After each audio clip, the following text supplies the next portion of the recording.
प्रणाम सभी भैया बहनों को। इकाई 6 के अध्याय 6 के इस भाग में हम समझते हैं केंद्रीय सांख्यिकी संगठन द्वारा राष्ट्रीय आय की गणना किस प्रकार की जाती है। केंद्रीय सांख्यिकी संगठन के द्वारा राष्ट्रीय आय की गणना किस प्रकार की जाती है ना।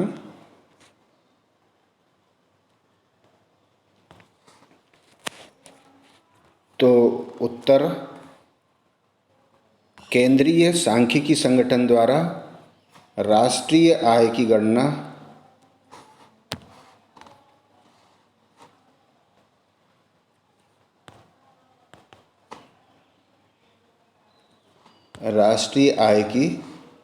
गणना करने के लिए विभिन्न विधियों का प्रयोग किया जाता है।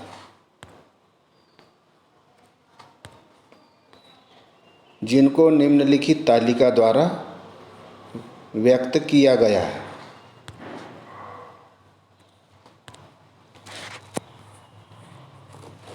तो तालिका दी हुई है जिसमें नंबर 1 कॉलम बनाया है हमने क्षेत्र का, दूसरा कॉलम है उपलब्ध समंकों की प्रकृति और तीसरा है अनुमान रीति व्याख्या। क्षेत्र अ, पहला क्षेत्र है कृषि, वनोपज, मछली उद्योग यानी कृषि कार्य, वन उद्योग, वन के ऊपर उद्योग जितने भी है, चार, गुठली, लकड़ी, जलाऊ लकड़ी, इमारती लकड़ी इत्यादि, फर्नीचर या वास्तुकला के उद्योग, खनन व उत्खनन, विनिर्माण, पंजीकृत जितने भी हैं, यह सब क्षेत्र अ के अंतर्गत आते हैं। उपलब्ध समंकों की प्रकृति क्या है? अ क्षेत्र की वस्तुओं के उत्पादन के वार्षिक आंकड़े व विभिन्न आदानों की कीमतों या आयात निर्यात का अनुपात। अनुमान रीति की व्याख्या कैसे की जाती है? उत्पाद विधि, जिसको मूल्य वृद्धि विधि भी कहते हैं, वस्तुओं की प्रति इकाई कीमत के आधार पर कि प्रत्येक वस्तु की प्रति इकाई कीमत कितनी है। दूसरा क्षेत्र समझते हैं क्षेत्र ब। क्षेत्र ब, इसमें आते हैं विद्युत, गैस, जल, बैंक तथा बीमा, रेल यातायात, वायु यातायात, संगठित सड़कें तथा जल यातायात व सार्वजनिक प्रशासन तथा प्रतिरक्षा।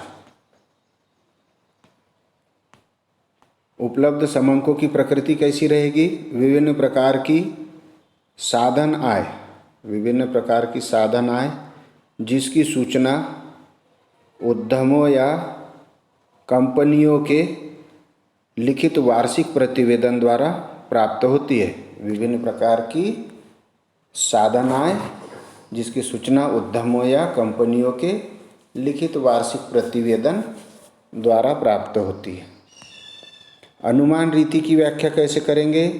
परिवर्तित मूल्य को ज्ञात करने के लिए प्रत्येक उद्यम व संगठन में कर्मचारियों के पारिश्रमिक, ब्याज, किराया, परिचालन अधिशेष अथवा लाभ की वास्तविक गणना करके उसका कुल योग प्राप्त कर लिया जाता है। परिवर्तित मूल्य को ज्ञात करने के लिए उद्यम व संगठन में कर्मचारियों के पारिश्रमिक, कितना वेतन देते हैं कर्मचारियों को, ब्याज कितना है, किराया, परिचालन अधिशेष जिसको लाभ की वास्तविक गणना कहते हैं, उसका कुल योग प्राप्त कर लिया जाता है। यह होता है आय विधि के द्वारा। और पहला जो अक्षेत्र था वो मूल्य वृद्धि विधि के द्वारा अनुमान लगाया जाता है। अब स क्षेत्र आते हैं, तृतीय क्षेत्र जिसको बोलते हैं। ब क्षेत्र को द्वितीय क्षेत्र और अ क्षेत्र को प्राथमिक क्षेत्र।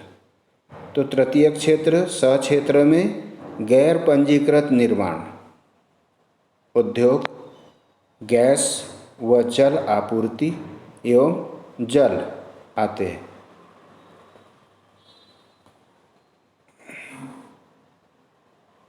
जल यातायात, संकलन व्यापार, होटल, रेस्टोरेंट, आवास गृहों का स्वामित्व व अन्य सेवाएं। गैर पंजीकृत निर्माण उद्योग, गैस व जल आपूर्ति एवं जल यातायात, संकलन व्यापार, होटल, रेस्टोरेंट्स, आवास गृहों का स्वामित्व व अन्य सेवाएं। इसमें उपलब्ध समंकों की प्रकृति कैसी रहेगी?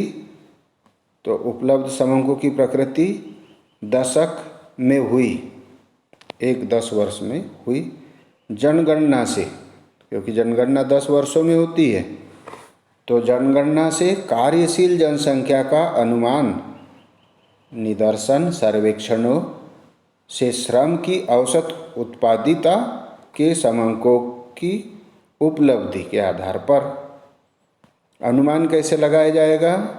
अनुमानित रीति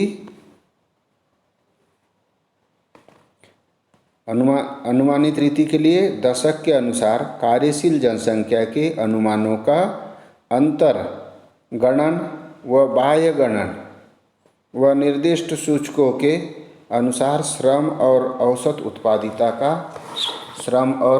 उत्पादिता का भविष्य या भूतकाल में अनुमान लगाया जाता है। मूल्य परिवर्धन का अनुमान ज्ञात करने के लिए श्रमिकों की संख्या को उनकी वार्षिक उत्पादिता से गुणा किया जाता है। किसके द्वारा होगा? यह आय विधि के द्वारा। तो हम इतना भी लिख सकते सिर्फ आय विधि अनुमानों के लिए, और इसमें आय विधि और इसमें आ जाएगा मूल्य वृद्धि विधि। ये कम पढ़ने वाले लोगों के लिए। प्रश्न, निम्नलिखित आंकड़ों से आय विधि, अभी ऊपर पढ़ा ना हमने, आय विधि के द्वारा ज़्यादा राष्ट्रीय आय की गणना होती है। तो निम्नलिखित आंकड़ों से आय विधि द्वारा राष्ट्रीय आय ज्ञात कीजिए। तो मदें कौन कौन सी होगी और करोड़ रुपए में दिया हुआ है।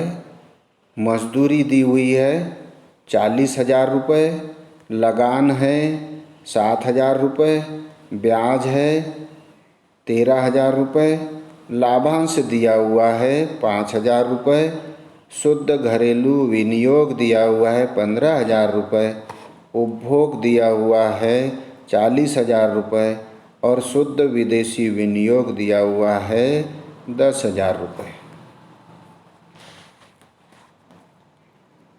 तो आय विधि द्वारा राष्ट्रीय आय की गणना कैसे की जाती है? तो राष्ट्रीय आय बराबरी से मजदूरी धन लगान धन ब्याज धन लाभांश। तो मजदूरी कितनी दी हुई है? 40,000। लगान कितनी है? 7,000। ब्याज कितना है? 13,000। लाभांश दिया हुआ है 5,000। तो इतना जोड़ लेंगे, जोड़ने पर निकला 65,000 रुपये। शेष शुद्ध घरेलू विनियोग, उपभोग और शुद्ध विदेशी विनियोग राष्ट्रीय आय की गणना में आय विधि के द्वारा नहीं जोड़ा जाता है। तो राष्ट्रीय आय में जो आंकड़े दिए हुए हैं, इन आंकड़ों में से मजदूरी, लगान, ब्याज और लाभांश से ही आएगा। तो इसका योग है 65,000 करोड़ रुपए। तो उत्तर क्या आ जाएगा? निम्नलिखित आंकड़ों से आय विधि द्वारा राष्ट्रीय आय है 65,000 रुपये। अगला प्रश्न, निम्नलिखित आंकड़ों से आय विधि द्वारा राष्ट्रीय आय की गणना कीजिए। तो आंकड़े दिए हुए, वेतन एवं मजदूरी 30,000 रुपये, किराया दिया हुआ है 3,000 रुपये, लाभ दिया हुआ है 40,000 रुपये, मूल्यह्रास 2,000 रुपये और ब्याज दिया हुआ है 5,000 रुपये। तो निकालते हैं राष्ट्रीय आय विधि द्वारा राष्ट्रीय आय की गणना। राष्ट्रीय आय बराबरी से वेतन एवं मजदूरी, वेतन एवं मजदूरी धन किराया धन लाभ धन ब्याज, वेतन एवं मजदूरी, किराया, लाभ और ब्याज ही जुड़ेगा इसमें से। मूल्यह्रास राष्ट्रीय आय की गणना में आय विधि में नहीं जोड़ी जाती, आय विधि के द्वारा नहीं, वो व्यय विधि के द्वारा होगा, कितना व्यय हुआ है ना। तो आय विधि में जुड़ेंगे वेतन एवं मजदूरी, किराया, लाभ एवं ब्याज। तो हल करते हैं इसको। वेतन एवं मजदूरी कितनी है? 30,000 रुपये, मजदूरी 3,000 रुपये, किराया 40,000 रुपये, लाभ कितना है? 5,000 रुपये।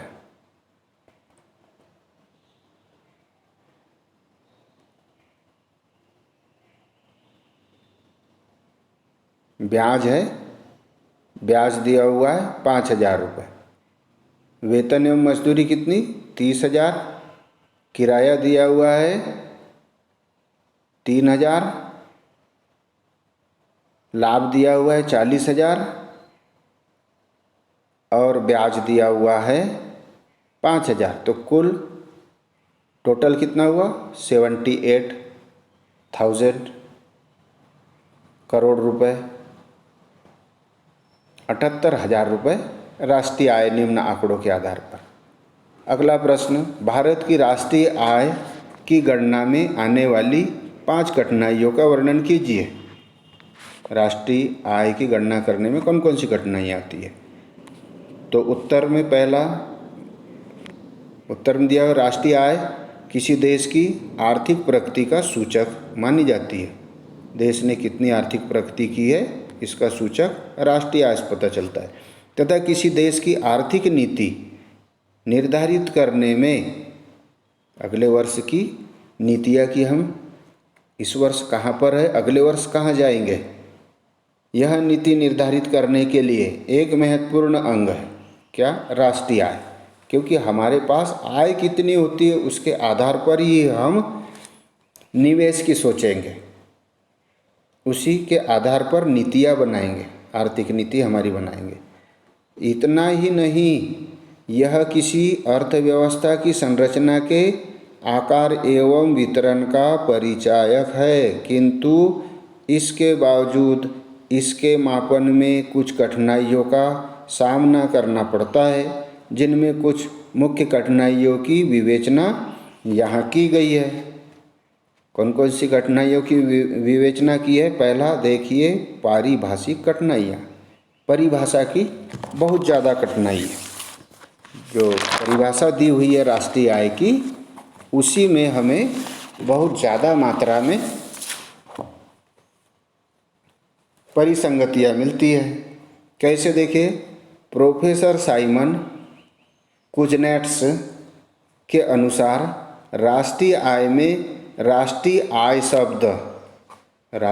शब्द से भ्रम उत्पन्न होता है,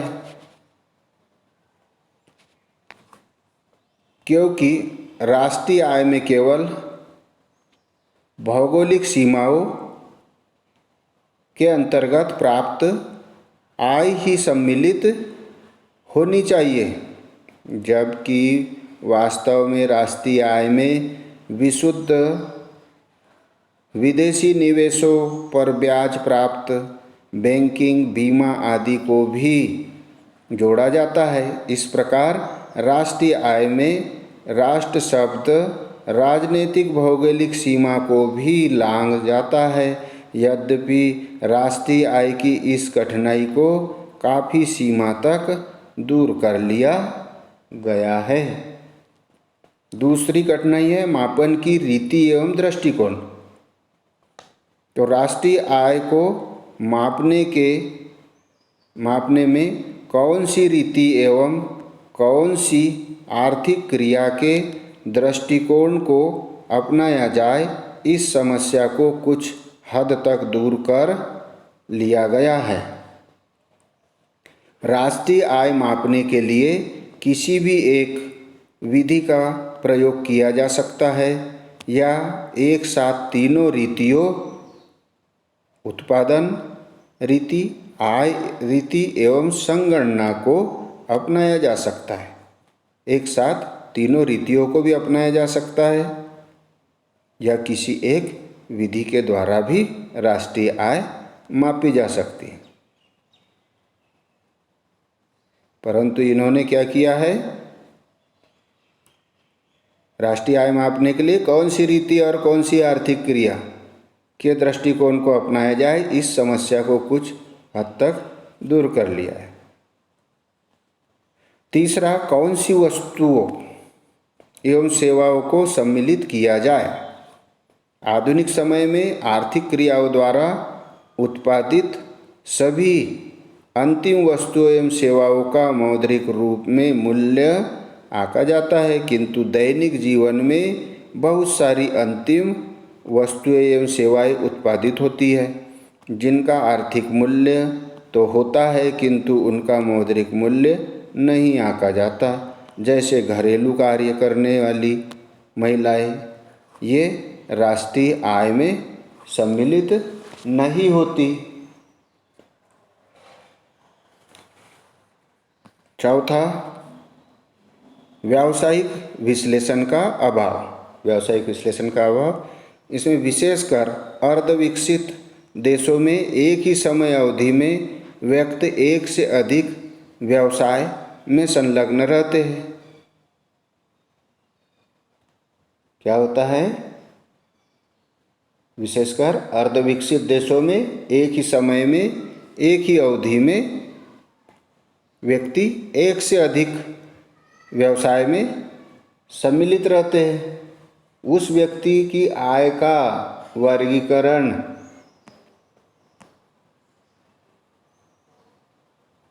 आप किस क्षेत्र में करेंगे। जैसे एक शिक्षक कृषि कार्य भी करता है तो उसके शिक्षकीय पारिश्रमिक को सम्मिलित करेंगे तो कृषि छूट जाएगी।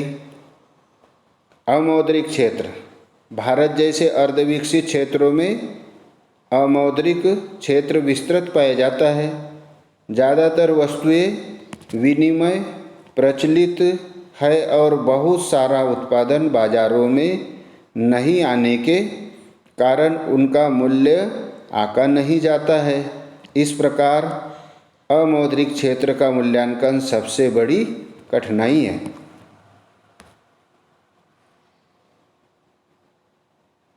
प्रश्न है, आय गणना विधि से राष्ट्रीय आय की गणना करते समय क्या क्या सावधानियां अपनानी चाहिए। आय गणना प्रणाली के प्रमुख घटक कौन कौन से हैं। राष्ट्रीय आय की गणना करने की आय विधि का वर्णन कीजिए। तो आय विधि, इनकम मेथड, आय विधि के अंतर्गत उत्पादन के विभिन्न साधनों द्वारा उत्पादन में उनकी सेवाओं के प्रतिफल स्वरूप अर्जित किए जाने वाले भुगतान अर्थात साधनों की आय का योग किया जाता है। उस योगफल को घरेलू आय कहते हैं। यदि इस योग में विदेशों से अर्जित शुद्ध आय जोड़ दे तो राष्ट्रीय आय बन जाती है। इस प्रकार राष्ट्रीय आय बराबरी से मजदूरी, धन लगान, धन ब्याज, धन लाभांश, धन अवतरित लाभ, अवितरित लाभ, धन निगम लाभ कर, धन सार्वजनिक क्षेत्र का अवशेष, धन मिश्रित आय, धन विदेशों से अर्जित शुद्ध आय, इतनी चीज़ें राष्ट्रीय आय में जोड़ी जाती है। आय विधि के कदम, आय विधि के अनुसार राष्ट्रीय आय की गणना करने के लिए निम्नलिखित कदम उठाए जाते हैं। पहला कदम क्या होगा, उत्पादक उद्यमों की पहचान एवं उनका वर्गीकरण। अर्थव्यवस्था के उन सभी उत्पादक उद्यमों की पहचान कर ली जाती है जो उत्पादन के साधनों का प्रयोग करते हैं। उत्पादन के साधनों का प्रयोग करने वाले उन सभी उत्पादक उद्यमों की पहचान कर ली जाती है। इन उद्यमों को सामान्यतः 3 प्रमुख भागों में वर्गीकृत किया जाता है: प्राथमिक वर्ग, द्वितीयक वर्ग और तृतीयक वर्ग। ऊपर अभी हमने केंद्रीय राष्ट्रीय आय गणना विधि में इन वर्गों को डिटेल में पढ़ चुके हैं। तो प्राथमिक वर्ग, द्वितीयक वर्ग और 3 वर्ग तृतीयक वर्ग में बांटा जाता है इसको। दूसरा कदम होगा साधन आय का वर्गीकरण। साधन आयों को निम्नलिखित भागों में बांटा गया है। नंबर 1, कर्मचारियों का पारिश्रमिक। इसमें नगद तथा वस्तुओं में मजदूरी तथा वेतन, मालिकों का सामाजिक सुरक्षा योजना में योगदान, सेवानिवृत्त पेंशन आदि शामिल होते हैं। दूसरा, प्रचालन अधिशेष। इसमें लगान, रॉयल्टी, ब्याज, लाभ आदि शामिल होते हैं। लाभों में निगम कर, लाभांश तथा प्रतिधारित लाभ शामिल किए जाते हैं। तीसरा, मिश्रित आय। स्वनियोजित कर्मचारियों व अनिगमित उद्यमों जैसे एकल स्वामित्व व छोटी साझेदारी की आय को मिश्रित आय कहते हैं। तीसरा कदम, साधन आय का अनुमान। प्राथमिक, द्वितीयक तथा तृतीयक क्षेत्रों में साधन आय को जोड़कर शुद्ध घरेलू साधन आय की गणना की जा सकती है। प्राप्त घरेलू साधन आय में यदि विदेशों से प्राप्त शुद्ध साधन आय को जोड़ दिया जाए तो वह राष्ट्रीय आय कहलाती है। संक्षेप में कहेंगे हम, घरेलू साधन आय NDP-FC बराबरी से कर्मचारियों का पारिश्रमिक, धन लगान, धन ब्याज, धन लाभ, धन मिश्रित आय। तो राष्ट्रीय आय NNP-FC बराबरी से NDP-FC धन NFIA। तो सावधानियां कौन कौन सी अपनाएंगे इसमें हम? सावधानियों में पहला चलते हैं, आय विधि के अनुसार राष्ट्रीय आय की गणना करते समय निम्नलिखित सावधानियां आवश्यक है। पहला, पुरानी वस्तुओं से बिक्री से आय। पुरानी वस्तुओं से बिक्री से आय कैसे करें? तो income from sale of second hand goods. कोई ऐसी आय जो पुरानी वस्तुओं तथा संपत्ति की बिक्री से प्राप्त होती है, इसे राष्ट्रीय आय में शामिल नहीं किया जाता है, क्योंकि चालू वर्ष में ऐसी बिक्री या आय कोई मूल्य वृद्धि उत्पन्न नहीं करती, किंतु इन सौदों का कमीशन राष्ट्रीय आय का भाग होता है। दूसरा, हस्तांतरण भुगतान, ट्रांसफ़र पेमेंट्स। हस्तांतरण भुगतान जैसे वृद्ध आयु पेंशन, छात्रवृत्तियाँ, बेरोजगारी भत्ता, विद्यार्थियों को मिलने वाला जेब खर्च आदि एक पक्षीय भुगतान है, इसलिए इन्हें राष्ट्रीय आय में सम्मिलित नहीं किया जाता। तीसरा है शेयर तथा बॉन्ड्स की बिक्री, sales for share and bonds. Share तथा बॉन्ड्स की बिक्री से प्राप्त राशि को राष्ट्रीय आय में शामिल नहीं किया जाता, क्योंकि इन सौदों का वस्तुओं तथा सेवाओं के प्रवाह के साथ कोई संबंध नहीं होता। चौथा, अवैध क्रियाओं से अर्जित आय, इनकम